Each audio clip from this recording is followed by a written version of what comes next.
बहुत स्वागत आपका चौकस भारत में। मैं आपका दोस्त ब्रजेंद्र।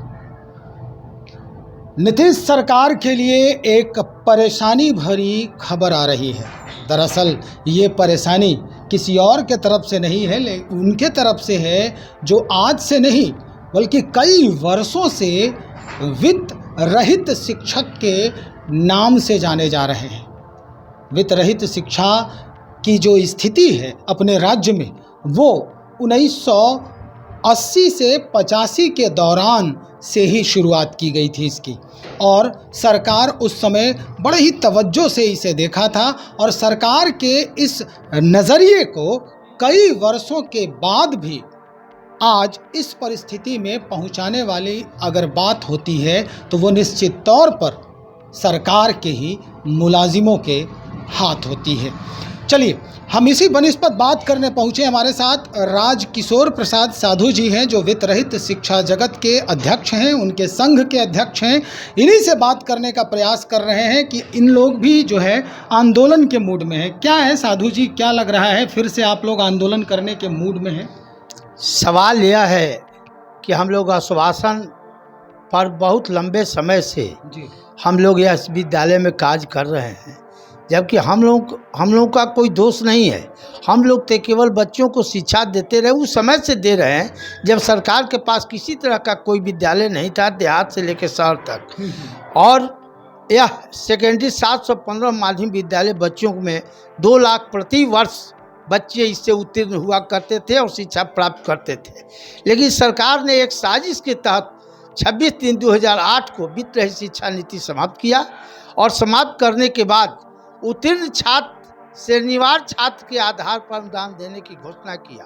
शिक्षकों में थोड़ा आशा जगी और लोग और तेजी से काम करने लगे कि चलिए, सरकार पहले तो कम से कम इतना सुनी कि अनुदान देने की बात उन्होंने किया, बहुत अच्छा लगा। और हम लोगों ने उस समय भी आंदोलन किया कि नहीं, आप यह गारंटी कीजिए कि हाँ, जितने बच्चे हम पढ़ाते हैं उनको आप अनुदान दिया जाए। तो नहीं, आप जितने को पास कराएंगे उतना ही को हम फर्स्ट सेकंड थर्ड के आधार पर अनुदान की राशि हम देंगे, और श्रेणीवार, और प्रति छात्र 3000 देंगे। तो हम लोगों ने अंतिम में अपना विचार किया। विचार करने के बाद हम इसे मान लिया। लेकिन यह मुख्यमंत्री की एक साजिश थी हम लोग को तोड़ने का, कि अनुदान देने के नाम पर इन्हें हम इनके आंदोलन को कमज़ोर कर दें और फिर ये अपने आप में बिखर जाएंगे, और बिखरने के बाद इन्हें हम समाप्त करेंगे बारी बारी से। आज वही स्थिति सामने आ गई है। 2009 से लेकर 11-12 तक कुछ अनुदान राशि दी गई, 16-17 में भी थोड़ा माना अनुदान दिया गया, लेकिन मास अनुदान सरकार द्वारा नहीं दी गई। और जब अनुदान आती है, अनुदान की बात हम लोग करते हैं, तब सरकार एक जांच का कार्यक्रम अपने इन पर थोप दिया जाता है। जबकि इस बार 2022 में हाईकोर्ट ने यह आदेश दिया था कि सभी संस्थाओं की जांच की जाए। वह सरकारी मध्य विद्यालय जो माध्यमिक है, उत्क्रमित जो आज 67-6800 स्कूल को बिना कागज पर केवल उत्क्रमित किया गया है, जहां पर कोई न भूमि है, न भवन है, न शिक्षक हैं। प्राथमिक और प्राइमरी के वहाँ शिक्षक +2 तक का वह कार्य कर रहे हैं, फार्म भरा रहे हैं। केवल मेरा इस दावा है, मैंने सरकार को कई एक बार इसके लिए मैंने चुनौती दिया कि आप पता कर लें कि हाँ, किसी भी मध्य विद्यालय में आपका जो उत्क्रमित किए हैं हाई स्कूल +2 में, वहाँ एक भी छात्र आपके नहीं है। लेकिन एक लेटर पर बिहार विद्यालय परीक्षा समिति से उसे कोड आवंटन हो गया और वह +2 तक हो गया। साथियों, मैं ये भी कहना चाहता हूँ कि सरकार की यह 2 रंगी नीति जो वित्त रहितों के साथ हुई, इसमें हजारों शिक्षक की सांसें में गुजर भी गए, स्वर्गवास भी हो गए।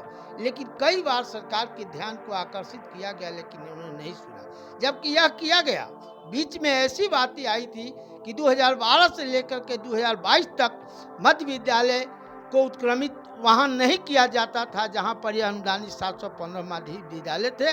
लेकिन 26 फरवरी 2022 को यह मुख्यमंत्री ने यह भी निर्णय ले लिया कैबिनेट से कि नहीं, जहाँ जहाँ वित्त रहित है वहाँ भी हम मध्य विद्यालय को उत्क्रमित करेंगे। उन्होंने उत्क्रमित किया भी। इसके पास, इन विद्यालयों के पास, जबकि कई बार हमने यह प्रस्ताव रखा, हमने सुझाव दिया, हमने मांग किया कि यहाँ 34,000 एकड़ भूमि जमीन है, जबकि सरकार के पास जमीन नहीं मिलते हैं।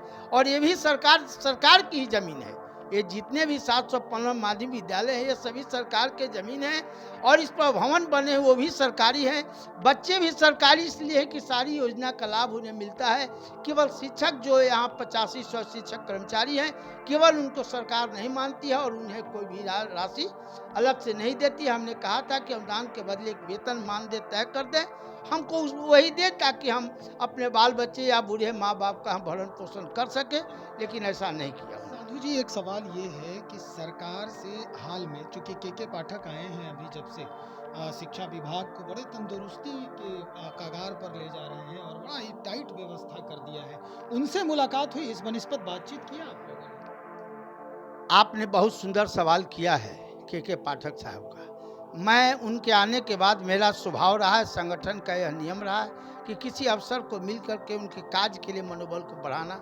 मैं स्वागत के लिए उनका गया था, लेकिन उन्होंने किसी से मुलाकात उन्होंने नहीं किया, मुझसे भी नहीं किया और वे किसी की बात सुनते नहीं हैं। वे अपने अपने अनुसार अपने मिजाज में चलते हैं।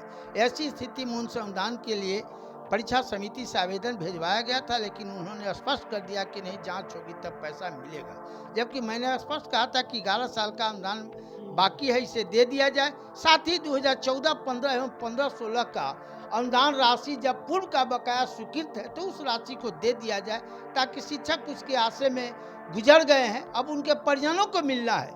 हम लोगों ने जहाँ जहाँ भी शिक्षक गुजरे, मैं उनके यहाँ गया और वो शोक सभा में हमने शामिल होकर के उनके परिवार को आश्वासन दिया था कि अनुदान की राशि मिलेगी। और उसके बाद जब अनुदान की राशि पास हुई है तो इन्होंने एक फरमान जारी किया है कि बिना जांच के हम नहीं देंगे। जबकि आनंद किशोर अध्यक्ष ने एक मार्गदर्शन मांगा था कि अनुदान की राशि बांटने में और उत्तीर्ण छात्र और जांच से कोई मतलब नहीं है, ये उत्तीर्ण कर गए हैं, इन्हें राशि मिलना चाहिए। लेकिन के पाठक साहब ने इस पर कोई सुनवाई नहीं किया और अपनी फरमान जारी करते उन्होंने जांच का आदेश दे दिया। चलिए, हम अब आपको ये बताने का प्रयास कर रहे हैं, पूरा ब्यौरा बताने का प्रयास कर रहे हैं कि कब कब क्या क्या हुआ वित्त रहित शिक्षा जगत में।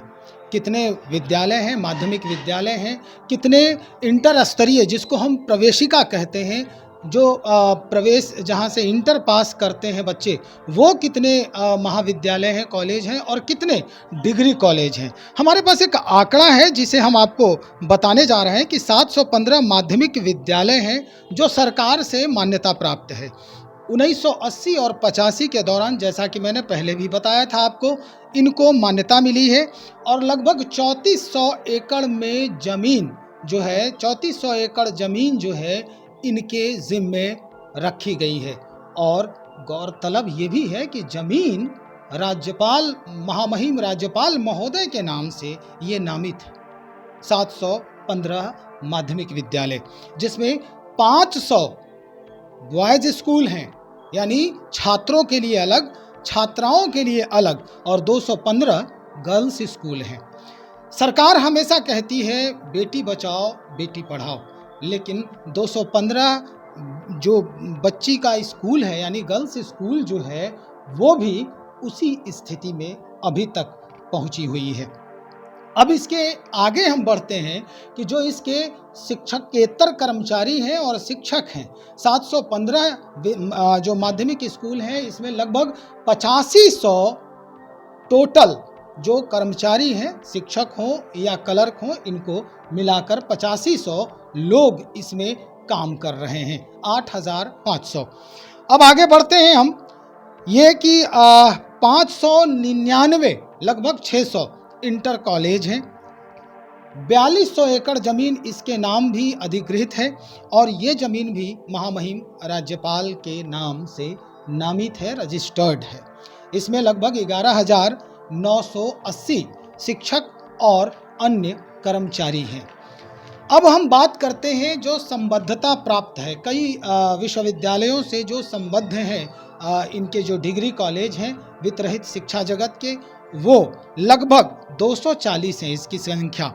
इसमें 9600 टीचर हैं और कर्मचारी हैं, यानी दोनों मिला के 9600 शिक्षक और शिक्षकेतर कर्मचारी हैं। अगर हम बात करें टोटल की तो लगभग 30,080 शिक्षक और शिक्षकेतर कर्मचारी हैं। अब स्थिति ये बनती है कि इन 30,080 शिक्षक और शिक्षकेतर कर्मचारियों के परिवार, यानी इसके जो पीछे इनके ऊपर आश्रित लोग हैं, उनकी संख्या क्या होगी। अगर हम मिनिमम 4 से भी गुना करें तो लगभग 1.25 लाख लोग जो हैं ये वित्त रहित शिक्षा पर आधारित हैं, जिनकी जीविका इस वित्त रहित शिक्षा जगत से चलने वाली थी। और जैसा कि साधु जी बता रहे हैं कि कई वर्षों से सरकार की नज़रें इनके तरफ इनायत नहीं की गई है। अब देखना ये है, हमने मिनिमम की बात की है, मैक्सिमम 10 भी हो सकते हैं, 12 भी हो सकते हैं, या उससे अधिक भी हो सकते हैं। अगर मिलाया जाए उन पूरे मैक्सिमम संख्याओं को तो मुझे लगता है कि ये 2.5 से 3 लाख के करीब इनकी संख्या हो सकती है। साधु जी से आखिरी सवाल, क्या लग रहा है ये जो आश्रित लोग हैं, अब सरकार से गुहार लगाते लगाते आप परेशान हो गए हैं, आपने हड़ताल तक की धमकी दे रखी है सरकार को कि हम कुछ ही दिनों में संज्ञान देंगे और ज्ञापन सौंपेंगे, उसके बाद हम स्ट्राइक करेंगे। चुनाव है 2024 में। मैं बता दूं कि अब हम लोग उब चुके हैं, चूँकि हमारे शिक्षक भी परेशान हो गए हैं भूख से, इसलिए हम लोगों ने 31 जुलाई से हम लोगों ने फिर आंदोलन का जिलावार से लेकर राज्य तक आंदोलन करने का निर्णय ले लिया है। और इसी क्रम में हम लोग का सभी विद्यालयों पर बैनर लगेगा कि जब तक अनुदान का भुगतान नहीं होगा तब तक विद्यालय का जांच नहीं होगा, जांच टीम को बाहर खेदा जाएगा। और 17 अगस्त को हम लोग जिलाधिकारी के यहाँ इसको लेकर के प्रदर्शन करेंगे। अब दूसरे तरफ मैं ये भी बताना चाहता हूँ कि अब 2024 और 2025 चुनाव भी है, तो मरता सो क्या नहीं करता। अब यह इनके सामने याचना नहीं, अब रन की करने की स्थिति में शिक्षक आ गए हैं। चूँकि मैं मानता हूं कि आपने पीछे अभी से सवाल किया था के पाठक साहब, के पाठक साहब को यह देखना चाहिए था, सोचना चाहिए था कि ये शिक्षक का जब पैसा आया हुआ जो है 14, 15, 15, 16 का, तो कम से कम इसमें इंटर है, डिग्री है, माध्यमिक है, सबको पैसा दे दिया जाए। उसके बाद जांच तो हुआ है, होते रहेगा, जांच आगे भी होते रहेंगे, लेकिन ऐसा इन्होंने नहीं किया। अपनी तुगलकी आदेश जो जारी किया है, इससे शिक्षक का भूल चुके हैं। चूँकि ऐसे भी मर रहे हैं तो अब आंदोलन के माध्यम से मरेंगे। और 2024 और 25 के लिए हम हर संभव प्रजातंत्र में प्रयास करेंगे कि इसके पूर्व में भी मैंने आंदोलन किया था विधानसभा पर। मैं पूरे बिहार भर में 800 सभाएं किया था, जिसमें याद नहीं होगा, इन्हें महसूस होना चाहिए कि इन्हें 70 से हम लोगों ने 45 पर लाने का काम किया है। इस बार इन्हें समाप्त करने का काम किया जाएगा, ये शिक्षकों का संकल्प इस बार है। चलिए, बहुत शुक्रिया जानकारी देने के लिए। तो हमारे साथ जो साधु जी हैं, शिक्षक संघ के, वित्त रहित शिक्षक संघ के जो अध्यक्ष हैं प्रदेश के, उनका अब ये ऐलान, या यूं कहें कि ऐलाने जंग जो है वो शुरू होने वाला है। ताला जड़ा जाएगा उन विद्यालयों में, उन महाविद्यालयों में जहां इस तरह के जांच करने की बात की जा रही है। लगातार ये देखा जा रहा है कि जब जब पैसा भेजा जाता है, सरकार की तरफ से पैसे आते हैं, तो उस पर जांच की कार्रवाई शुरू हो जाती है। तो जब मान्यता मिल रही थी उस वक्त ये जांच क्यों नहीं किया गया? जब मान्यता मिली तो जांच करके ही मान्यता दी गई, और उसके बावजूद भी जब पैसे देने की बारी आती है तो जांच की बात होती है और उसे फिर से टाल दिया जाता है। और कई वर्षों से यही कहानी जो है लगातार चल रही है, और जांच के नाम पर भी जो रिजल्ट आते हैं वो बिल्कुल शिफर ही दिखाई देते हैं। नहीं तो आज साधु जी की ये आवाज़ इतनी बुलंद नहीं होती सरकार के खिलाफ। एक तरफ जहां बीपीएससी से परीक्षा लेने पर सरकारी जो शिक्षक हैं, जो नियोजित शिक्षक हैं, वो लगातार धरना प्रदर्शन आंदोलन कर रहे हैं, वहीं दूसरे तरफ इनकी भी संख्या लगातार बढ़ रही है। निश्चित तौर पर आने वाले समय में, यानी कहें चुनाव में, ये वर्तमान सरकार के लिए या ये महागठबंधन सरकार के लिए ये परेशानी का सबब बन सकता है। सरकार को ध्यान देने की आवश्यकता है, हस्तक्षेप करने की आवश्यकता है। खैर, इस बनिस्पत हम और भी खबरों को लेकर बहुत जल्द हाजिर हो रहे हैं। बने रहें आप हमारे साथ। बहुत शुक्रिया आपका।